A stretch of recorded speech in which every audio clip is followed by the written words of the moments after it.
Hello and welcome to a video dedicated to the parts of speech in helping you to easily grab and understand English grammar.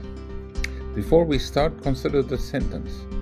The diligent cat chased swiftly after the elusive mouse but failed to catch it as it was hiding behind the furniture against the wall. It's almost as if there is a whole story contained in the sentence. The sentence gives a lot of information to us. And this is the point of language, isn't it? To give information. And to give this information, and you guessed it, this sentence used 8 parts of speech that we find in English grammar. And these 8 parts of speech are nouns, pronouns, adjectives, prepositions, verbs, adverbs, conjunctions, and interjections. Video will deal with each of them in turn. We need to understand that, like an orchestra, where the different instruments contribute different sounds, but they all combine to make, to the lover of classical music at least, very beautiful sounds, beautiful music.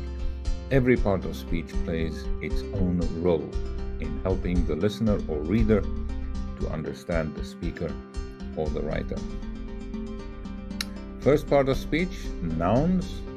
Nouns are the words that are the names we give to things, objects, such as rock, paper, scissors. Everybody knows that game, I think.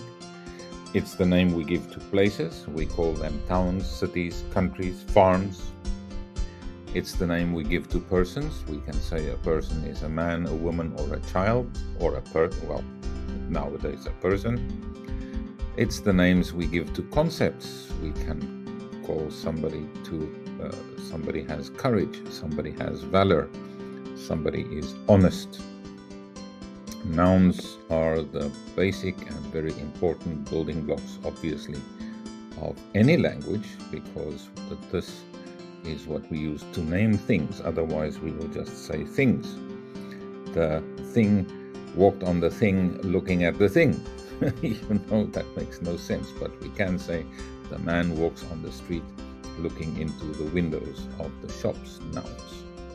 Of course, nouns are split into 2 kinds of nouns: common nouns, such as classmate or friend or street or building, and then proper nouns, the specific name of a street, such as Main Street, and names that we give ourselves and our friends: Tom, Dick, Harry, Susan, Elizabeth, and so on.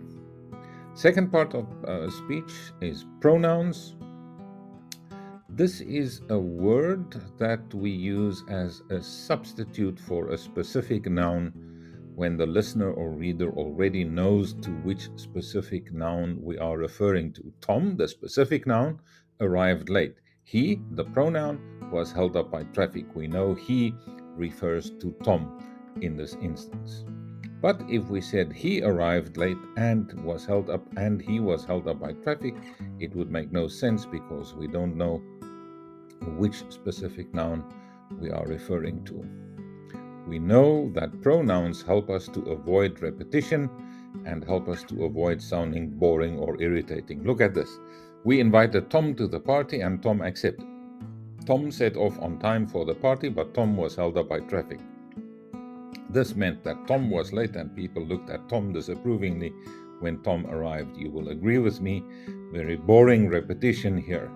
I wonder if you can do better. If you can and you want to improve on the sentence, put it in the comment section below the video.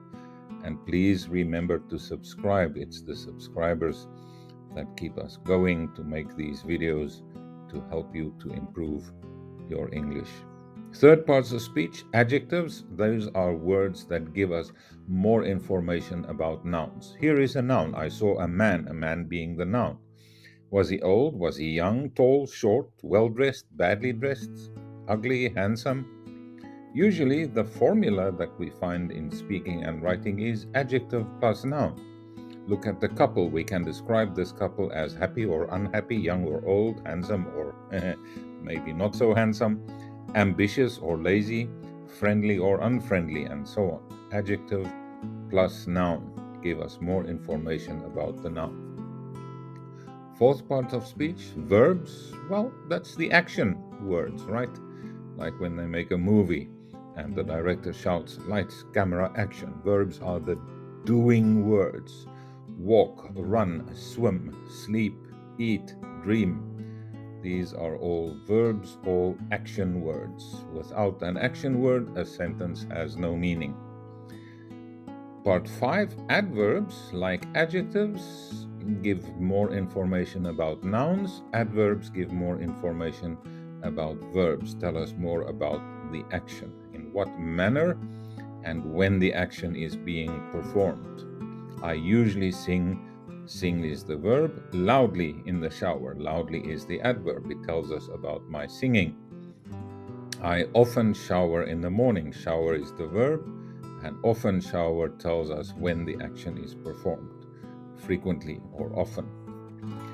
All right, some adverbs that we generally use, well or badly, yesterday, today or tomorrow, usually, frequently, often, daily, weekly, monthly, annually, very or really, and here, there, and everywhere tells us where the action is performed, how intense the action is, how frequently the action is performed, when the action was performed, and how the action was performed. So adverbs can be very useful.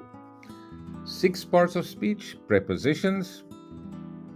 They show us how words relate to each other in a sentence. And the prepositions are usually related to direction, time, location, and space. And there are a number of videos already in this channel that deal with specifically deal with prepositions in much greater detail. So you can refer to the other videos about prepositions if you are interested to know more about them. Part 7 of the parts of speech is conjunctions. Conjunctions allow us to build complex and interesting sentences. They connect sentences to each other. I call conjunctions the linking words. Here is an example. I like chicken, I like beef, I don't like vegetables. A little boring and a little simple perhaps. Perhaps it is better to say I like chicken and beef, but I don't like vegetables. So and but here are 2 examples of conjunctions. And then we have interjections, words that we use to express feelings or greet someone or give commands. Hey, how are you? Shh, please be quiet. Or yippee, it's Christmas or New Year. We were introduced today to the 8 parts of speech that English uses to ensure clear communication and, might I add, interesting communication: nouns, pronouns, adjectives, prepositions, verbs, adverbs, conjunctions, and interjections. And of course, this is English, so the list of 8 is not comprehensive. There are 2 more parts of speech that we can identify: determiners. Those are words such as this and that, my and his, hers or theirs, many and few, and the 2 articles, and the. There will be videos about these in the future, so please remember to subscribe, and thank you very much for watching the video. Have a nice day.